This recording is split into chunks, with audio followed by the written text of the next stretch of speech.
Hey everyone, welcome back to Unfolded Lives. Today, we're diving into the incredible story of one of the greatest scientific minds in history, Sir Isaac Newton. His discoveries didn't just change science, they changed how we see the universe itself. But behind the genius was a complex, curious, and sometimes troubled human being. So, let's go on a journey, not just through history, but through the life of a man whose mind reshaped our world. Isaac Newton was born on Christmas Day, December 25th, 1642, in a quiet little village called Woolsthorpe in Lincolnshire, England. Now picture this: no electricity, no cars, no internet, just fields, farms, and candlelight. Life back then was slow, simple, and rural. Newton's family lived on a small farm, and his father, also named Isaac, was a local farmer. But here's a heartbreaking fact. Newton's father died 3 months before he was born. He never got to meet him. That left his mother, Hannah Iskoe, to raise little Isaac alone. It was far from easy. Managing the farm, grieving, and caring for a newborn was a heavy burden.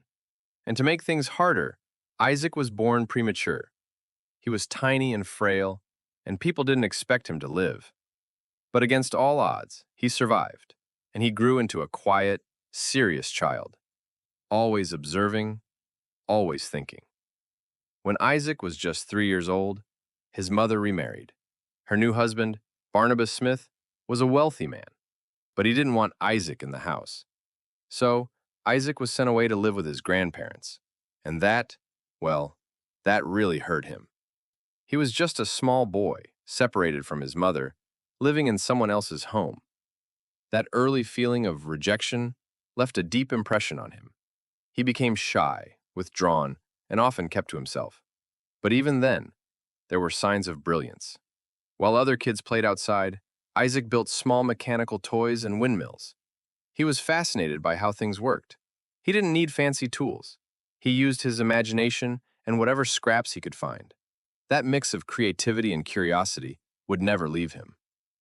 As he got older, Isaac attended a local village school, where he was a decent student, but nothing extraordinary at first.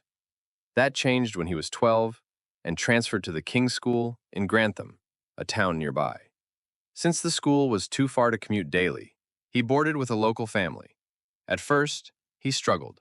He wasn't very focused, and his grades were average.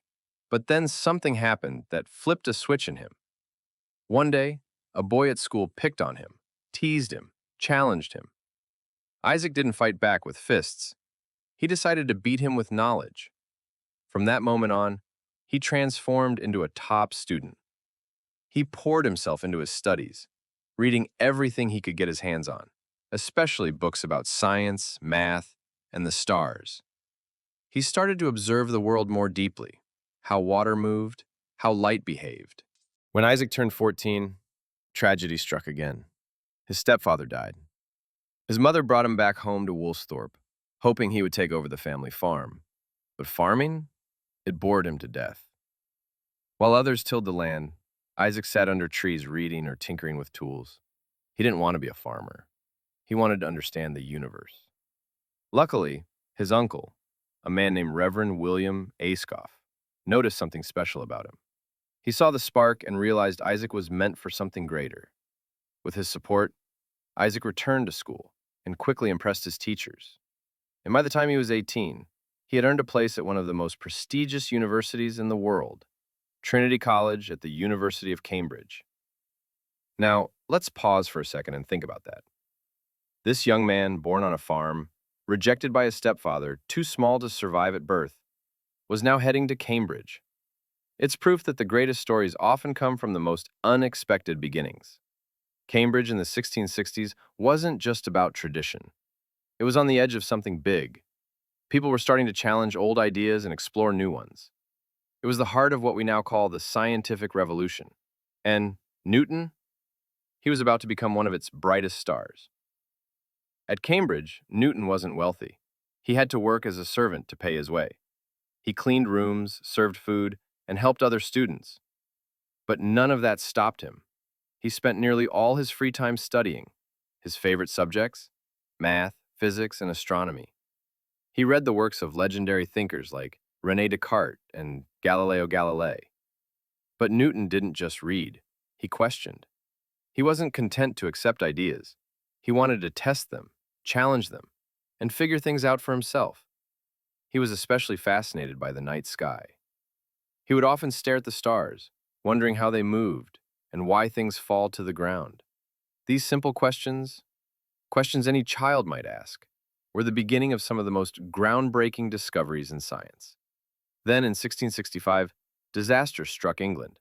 The Great Plague swept across the country, and to prevent the spread, Cambridge University shut down.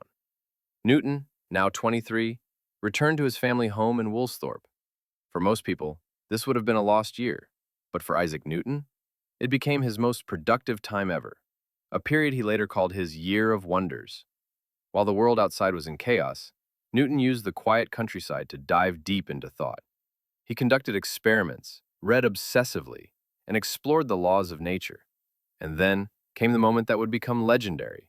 One afternoon, he was sitting under an apple tree when an apple fell to the ground. Now, did it really hit him on the head?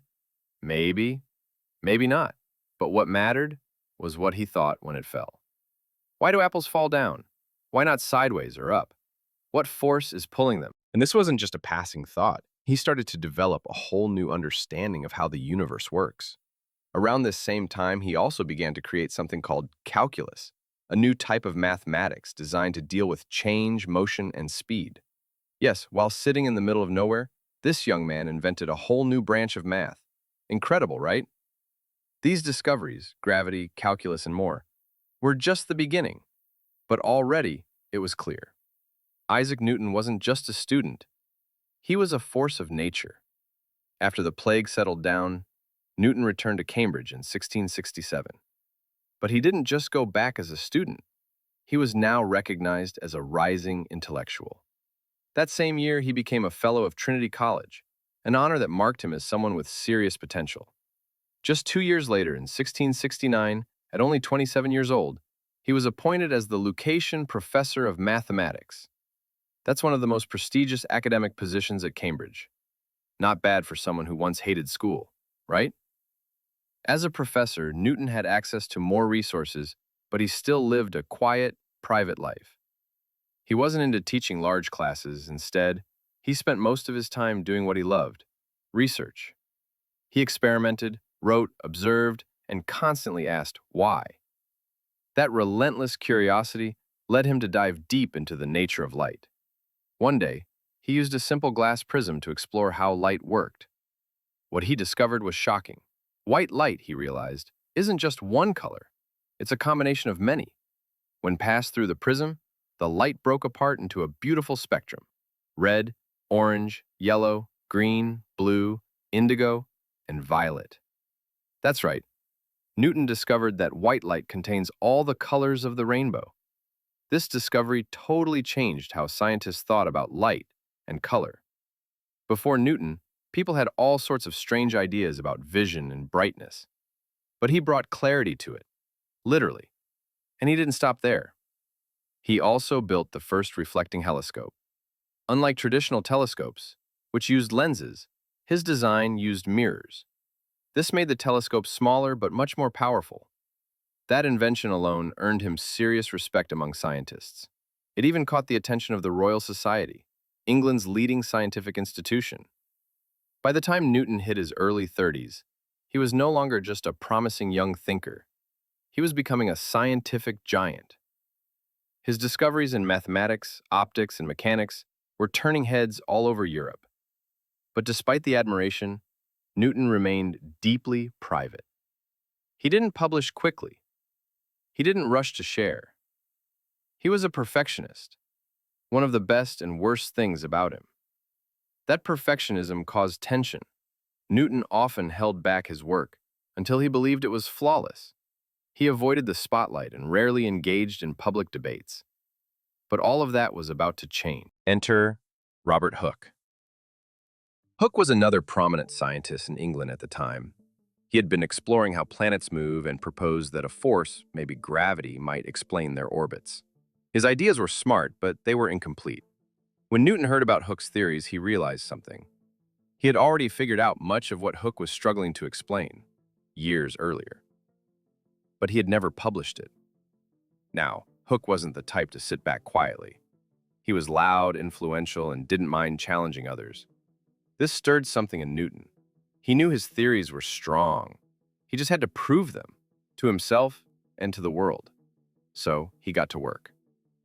Newton started writing. He worked day and night, organizing years' worth of notes and calculations. He refined his equations, tested his theories, and crafted what would become one of the most important scientific books in history.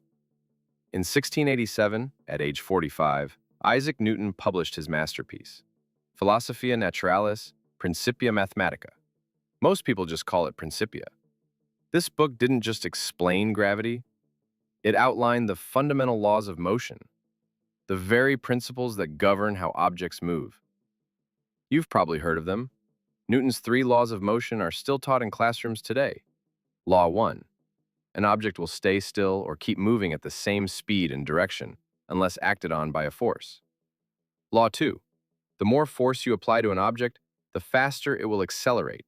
This is often written as F equals ma, force equals mass times acceleration. Law 3. For every action, there is an equal and opposite reaction. These laws changed everything, from how we understand a bouncing ball to how we launch spacecraft into orbit. And then came his law of universal gravitation. Newton proposed that gravity is a force that pulls all objects toward each other. The Earth pulls the apple, the moon pulls the tides, the sun pulls the planets, and every object with mass attracts every other object with mass. It's not just an Earth thing, it's a universal truth. Principia was a sensation. Scientists, philosophers, even kings and queens were in awe. Newton was no longer just respected, he was revered. But fame didn't change Newton much. He stayed the same focused, solitary man. He rarely smiled, preferred to work alone, and avoided small talk. He could spend days, weeks even, working on a single equation, chasing perfection. And while the world praised him, Newton found himself in more conflicts. Remember Robert Hooke? Their rivalry grew tense. Hooke claimed some of Newton's ideas weren't entirely original. Newton, in turn, believed Hooke had tried to take credit for things he hadn't discovered. The dispute became personal. Letters were exchanged, reputations were tested, and friendships were strained. Newton didn't handle criticism well. He argued fiercely and often withdrew when challenged. But despite all the drama, his legacy kept growing. Then, in 1696, Newton took an unexpected turn in his career. He became Warden of the Royal Mint, the office responsible for producing England's currency. You might wonder, what's a scientist doing at the mint? Well, counterfeit money was a massive problem back then, and Newton brought his analytical mind to solve it. And he didn't just sit behind a desk. He rolled up his sleeves and got involved. He investigated counterfeiters, redesigned coins, and improved minting techniques. His attention to detail and precision helped restore trust in England's economy. He wasn't just a scientist anymore. He was a public servant, a reformer, and, believe it or not, a crime investigator. In 1703, Newton reached another milestone. He was elected president of the Royal Society, England's most elite group of scientists. He held that position for the rest of his life, cementing his place at the top of the scientific world. A year later, in 1704, he published another major work, Optics. This book dove deep into his discoveries about light, color, and the nature of the universe. It wasn't just about facts, it was about possibilities. Newton believed the universe was full of mysteries waiting to be solved. And in 1705, Newton received one of the highest honors possible. He was knighted by Queen Anne. From that day forward, he was Sir Isaac Newton, a title that symbolized just how much he had contributed not just to science, but to society.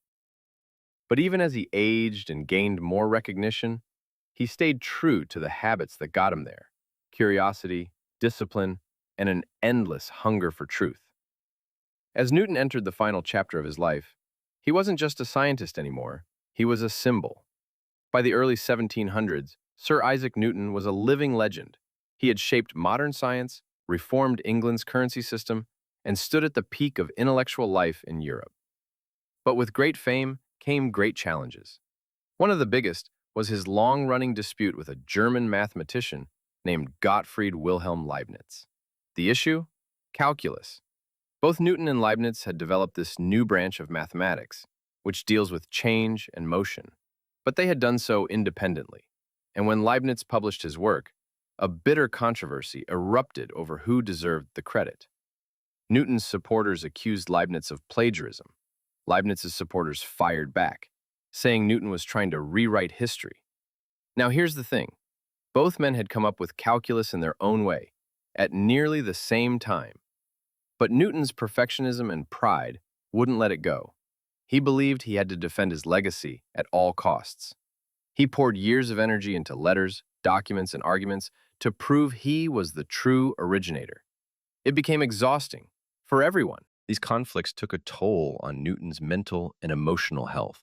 He had always been a perfectionist, but now he became increasingly sensitive to criticism. He couldn't tolerate the idea of being wrong or overshadowed.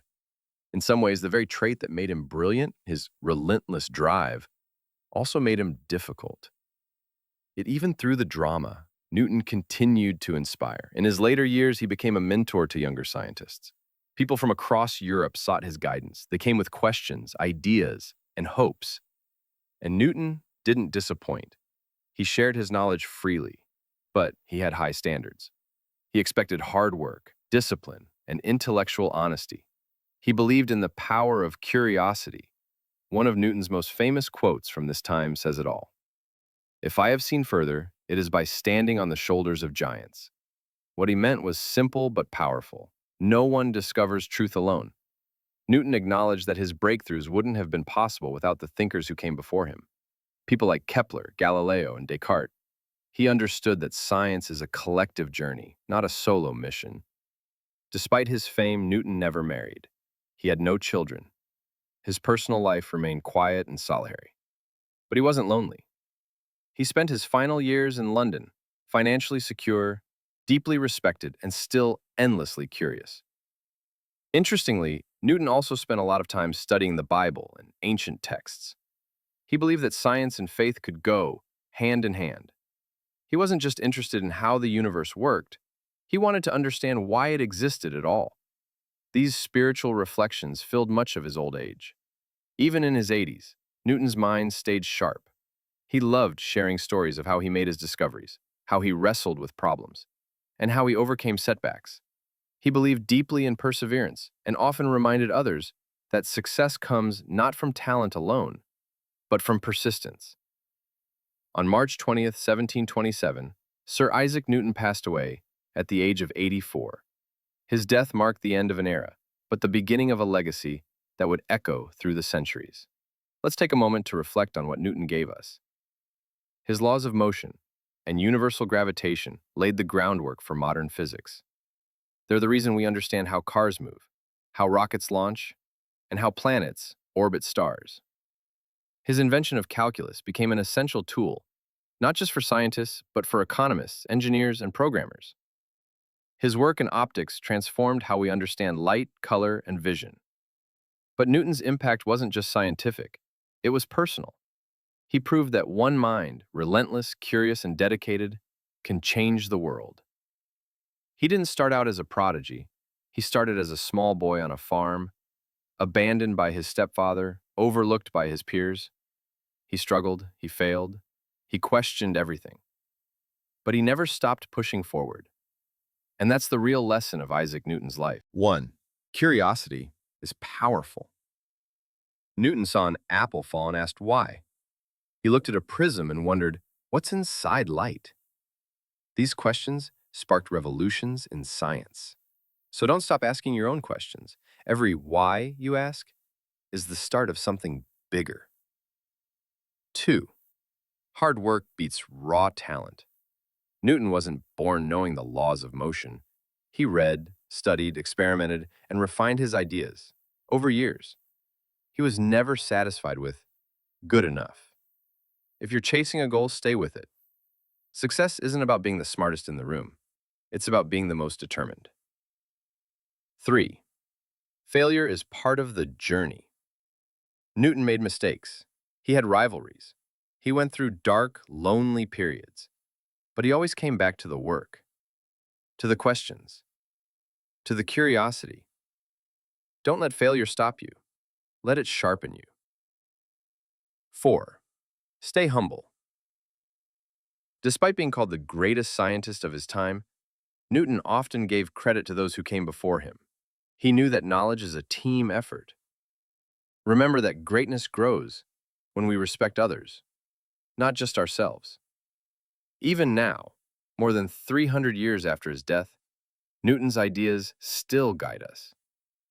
Every time we launch a satellite, build a machine, or explore the stars, we are building on his legacy. And here's the most important thing. Newton's story isn't just a scientific one. It's human. It's about the power of curiosity, the strength of discipline, and the courage to think differently. It's a reminder that greatness isn't something you're born with. It's something you build. So if you're out there with a dream, a goal, or a question burning in your mind, don't wait for the perfect moment. Take that first step. Learn, experiment, fail, try again. Because the world needs your ideas, your curiosity, your light. Isaac Newton didn't set out to become a legend. He just never stopped wondering. And maybe, just maybe, that's where all great stories begin. If this video inspired you, give it a thumbs up and share it with someone who could use a little motivation today. And if you haven't yet, hit that subscribe button. We've got more incredible stories coming your way about the lives that shaped our world. Until next time, stay curious, stay inspired, and keep reaching for the stars.